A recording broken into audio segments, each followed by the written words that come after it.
everybody's okay in terms of chords. You can always tighten up the chord the shapes of the chords. You can always tighten them up. There's certain technique things in terms of like, you know, holding the notes down well.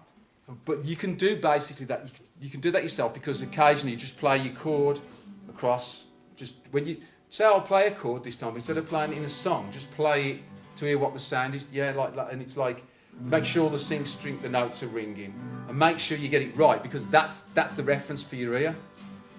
So as you're playing it, as you're playing, your fingers are not going to be landing as perfectly, because they'll be changing, and as they change more and more, it'll get wobblier and wobblier.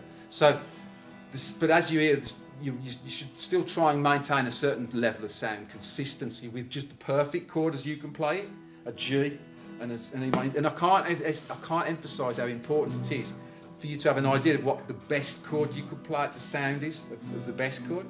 It doesn't mean you've got to then every chord's got to be like that, but just so you've got a reference point. So that can be done.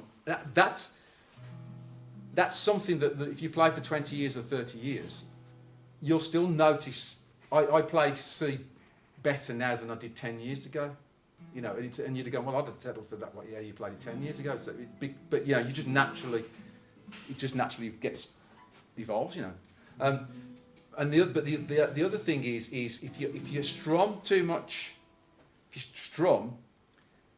you'll start to get drawn into your strum and what's happening on the guitar as opposed to what's happening on the song. That's why I tried to slow you down and just marking it through so many times. Sometimes strum, sometimes just mark the changes. Your timing. If you practice rhythm, I would practice it separately, right? The way I use it in the class, but I don't make it explicit, is this Songbird goes tick tock tock tock, right? And it does that every time. So it'll do tick tock tock tock on G, repeated 4 times, and then it goes tick tock tock tock on E minor, repeated 4 times. Now you can just do that as an exercise. You know, all those exercises we've done for 2 weeks, and they're all up on the videos, the class videos. You can go back to them and check them out. But you just strum 1 bar, 2 bars, 4 bars on one chord, then 1 bar, 2 bars, 4 bars on another chord. If you want to practice your rhythm, make sure you set your task. If you get fed up with 4 bars, shorten it to 2 and do it.